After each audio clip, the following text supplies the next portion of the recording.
నిన్న ఆంధ్రజ్యోతి పేపర్లో ఒక కథనం వచ్చింది. అది ఏమనగా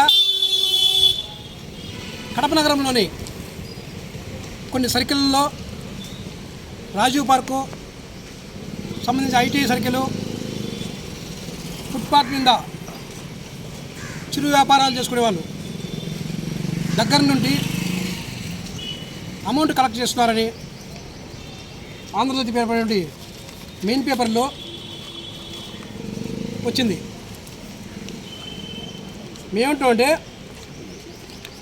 ఇది గత ప్రభుత్వం వైసీపీ ప్రభుత్వం ఇట్లా జరుగుతుంది తప్ప మా ప్రభుత్వంలో ఈ కల్చర్ లేదు.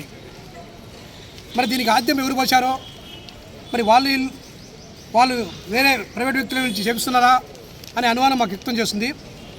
ఈరోజు ఆంధ్రజ్యోతి పేపర్లో ఇంత మెయిన్ పేపర్లో రావడానికి మన ప్రభుత్వానికి ఒక ఉద్దేశపూర్వకంగా చెడ్డ పేరు తేవాలని కొంతమంది వ్యక్తులు ఒక కుట్రపూరితంగా చేశారని మాకు అనిపిస్తుంది. బహుశా ఆంధ్రజ్యోతి పేపర్ మీద మేమైతే అనుమానం పడలేదో దీని వెనక ఇలాంటి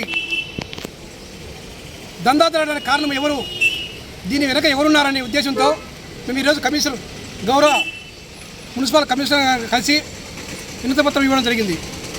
సార్, దాదాపు 3 నుంచి 4 లక్షలు ఆదాయము ఈ తోపుడుబండ్లో అయినా చిరు వ్యాపారం వస్తుంది. ఇదంతా కూడా